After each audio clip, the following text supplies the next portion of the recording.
ये जो सवाल है कि क्या यूनिवर्स में सिर्फ हमारी धरती में ही जिंदगी मौजूद है, क्या स्पेस की अनदेखी जगहों में और दूसरी अनदेखी प्लैनेट्स में जिंदगी मौजूद है भी या नहीं, इस सवाल का जवाब अभी तक साइंस नहीं दे पाई है, पर खोज अभी भी जारी है। और इस सवाल का सबसे रिलायबल आंसर जो है ना, कुरान हमें देती है कि हाँ बिल्कुल है। और ये भी एक जीती जाती मिरेकल है कुरान की, जो कि कुरान की 2 आयतों में इसके बारे में साफ तौर पर बताया गया है कि यहाँ पर जिंदगी मौजूद है आउटर स्पेस में, जिन्हें डिटेल में हम ब्रेक डाउन करके समझेंगे। जिसमें अल्लाह फरमाते हैं और जानदार जो तमाम के तमाम आसमानों में है और जो जमीन में है, और फरिश्ते भी सब के सब अल्लाह के आगे सिजदा करते हैं और वो गुरूर नहीं करते। और एक जगह कुरान में अल्लाह फरमाते हैं कि उसी की निशानियों में से है आसमान और जमीन का पैदा करना और उन जानवरों का भी पैदा करना जो उसने जमीन और आसमान में फैला दिए हैं, और वो जब चाहे उन सभी को जमा करने में कुदरत रखता है। और इन 2 आयतों में जिन आसमानों का जिक्र आया है वो स्पेस है। और इनमें आप गौर करें कि ये जो वर्ड है ना, समावाती यानी आसमानों, ये दोनों ही आयतों में प्लूरल है। यहाँ पर सिर्फ आसमान नहीं कहा गया बल्कि आसमानों कहा गया है। और इससे ये क्लियर हो जाता है कि हमारी यूनिवर्स में हर जगह जिंदगी मौजूद है और ये यूनिवर्स काफी बड़ी है जिसका हम अंदाजा भी नहीं लगा सकते। तो जरा सोचें कि इसमें कितनी किस्म की जिंदगियां मौजूद होंगी हर जगह। और ये जो अरबिक वर्ड है ना, बस्सा, मतलब फैला देना या स्प्रेड करना, जो कि 2nd आयत में हमें मिलती है, ये एक वर्ब है जो बयान करती है जैसे धूल फैलती जाती है। और जिस तरह का फैलना इस वर्ब के जरिए से एक्सप्रेस किया जा रहा है ना, ये इस तरह से है जैसे कि मानो धूल हर तरफ फैलती जा रही हो, ऊपर नीचे आगे पीछे दाएं बाएं हर तरफ। तो इससे हमें पता चलता है कि इस वर्ब के जरिए से जो डिस्क्राइब किया जा रहा है इस आयत में, वो है जिंदगी के मौजूद होने के बारे में यूनिवर्स के हर हिस्से में। और ये जो वर्ड है ना, दब्बा, जिसे इन दोनों ही आयतों में डिस्क्राइब किया गया है, जो इस पूरे मिस्ट्री को ही सॉल्व कर देती है। चलिए इसे ब्रेक डाउन करके हम डिटेल में समझने की कोशिश करते हैं। जैसे कि ये जो अरबिक वर्ड है दब्बा, इसकी एक किस्म यानी मूविंग या फिर लिविंग थिंग को पानी से बनाया गया है। इसी वजह से यहाँ पर हर जगह स्पेस में पानी जरूर होगी। और दब्बा की एक और किस्म है जो अपने पेट के बल रेंगती है, जिसे रेप्टाइल कहते हैं। और दब्बा की एक और किस्म वो 4 टांगों में चलती है। और ये दब्बा की डिस्क्रिप्शन है जो कि हमें कुरान से पता चलता है। और ये वो जिंदगियां हैं जो आसमानों में, स्पेस में एग्जिस्ट करती हैं। दूसरे अल्फाजों में स्पेस में और दूसरे प्लैनेट्स में जिंदगी हमारी दुनिया की जिंदगी जैसी है। और ये काफी बड़ी गलती है कुछ स्कॉलर्स और मुफस्सिरों की, ये कहना कि दब्बा का मतलब फरिश्ते हैं, पर असलियत में ऐसा कुछ भी नहीं है। पर इस आयत में ये क्लियर है कि दब्बा और फरिश्ते अलग अलग तरह के मखलूक हैं। जैसे कि आप गौर करें, दब्बा और एंजल्स दोनों को ही कुरान में सेपरेटली मेंशन किया गया है। तो ये एक कैसे हो सकती है? और यहाँ पर अल्लाह के रसूल की हदीस भी है जो कि यह बयान करती है कि एंजल्स को पानी से नहीं बल्कि नूर से बनाया गया है, लाइट से बनाया गया है। और इसी वजह से इसमें जरा सा भी कोई भी शक है ही नहीं कि कुरान आसमानों में यानी स्पेस में हर जगह जिंदगी के मौजूद होने के बारे में बता रही है, जो सभी के सभी मैटर के बने हो। और यहाँ पर कुछ हदीसें भी हैं जो कि आसमानों में, स्पेस में एग्जिस्टेंस ऑफ लाइफ के बारे में बताती है। और इसी वजह से ये क्लियर हो जाता है कि इस सब्जेक्ट पर जो हदीसें हैं ना, वो कुरान के मुताबिक ही है। और एक्स्ट्रा टेरेस्ट्रियल लाइफ की हदीसों के बारे में हम किसी और वीडियो में डिटेल में बात करेंगे, पर इस वाले वीडियो में हम कुरान की आयतों में और इसके मीनिंग पर ज्यादा फोकस करने वाले हैं। कुछ और आयतें भी हैं जो कि सारी यूनिवर्स में जिंदगी के मौजूद होने के बारे में बताती है और वहाँ भेजे हुए रेवलेशन के बारे में भी ये बात करती है। जैसे कि कुरान की एक आयत में फिरौन मूसा अलैहिस्सलाम से पूछता है, जिसमें अल्लाह फरमाते हैं कि फिरौन ने कहा सारे आलमीन का रब क्या है? तो मूसा ने कहा वो आसमानों और जमीनों और जो कुछ भी इन दोनों के दरमियान है उन सब का मालिक है, अगर तुम यकीन रखो। और इस आयत को अगर हम ब्रेक डाउन करें ना, तो हमें पता चलता है कि वो सारी चीजें जो कायनात में बहुत ही ऊंचे मकाम पर है या फिर बहुत ही गहराई में है, और जो जिंदा चीज इन दोनों के दरमियान मौजूद है, चाहे वो मगरिब में हो या फिर मशरिक में हो, इस सभी चीजों को कवर करती है। दूसरे अल्फाजों में ये जो वर्ड है आलमीन, जिसे कुरान में मेंशन किया गया है, ये वर्ड यूनिवर्स के साथ मल्टी डायमेंशनल वे में रिलेटेड है। यहाँ पर और भी आयतें हैं जो कि इंटेलिजेंट क्रिएचर्स हमारी धरती के सिवा स्पेस में या फिर दूसरे प्लेनेट में एग्जिस्ट होने के बारे में बात करती है, जिसमें अल्लाह फरमाते हैं उसकी बड़ी बाबरकत जात है जिसने अपने बंदे मोहम्मद पर ये फुरकान नाजिल फरमाया है ताकि सारे जहां वालों के लिए, सारे यूनिवर्स के लिए डराने वाला हो, जिसके बारे में कुरान की इन आयतों में भी जिक्र आया है। और ये फुरकान कुरान की एक क्वालिटीज में से है। और ये जो वर्ड है ना कुरान में 7 बार आया है और हर बार यूनिवर्स के साथ ही आया है। और कुरान की एक डिस्क्रिप्शन में ये जो सेंटेंस है जमीन और आसमान के बीच और जो कुछ भी इन दोनों के दरमियान है, इसे समझा जाता है स्पेस की तरह। और इनके दरमियान जो कुछ भी है ना वो यूनिवर्सेस हैं। और जिस आसमान के बारे में हम जानते हैं ना, जिसे कुरान डिक्लेयर करती है, वो लेयर्स की तरह है। और इस रिलेशनशिप में अगर देखा जाए तो ये कुरान की एक मैथमेटिकल मिरेकल के बारे में भी बता रही है कि ये जो वर्ड है फुरकान, ये उतनी ही है जितना कि 7 आसमान का जिक्र आया है कुरान में। मतलब कुरान में फुरकान वर्ड 7 दफा आया है और आसमान भी साथ ही जिक्र किया गया है कुरान में। और जब हम अपनी पूरी रिसर्च को इस आयत से कंपेयर करते हैं ना,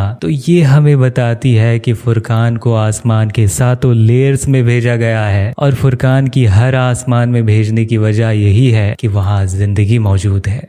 और इस्लाम और साइंस की 3rd एपिसोड में हम बात करेंगे कि आदम अलैहिस्सलाम के पहले भी दुनिया में क्या इंसान रहते थे और कौन कौन से क्रिएचर्स रहते थे, और जो फॉसिल रिकॉर्ड्स हमें मिले हैं क्या वो इवोल्यूशन को प्रूव कर देती है।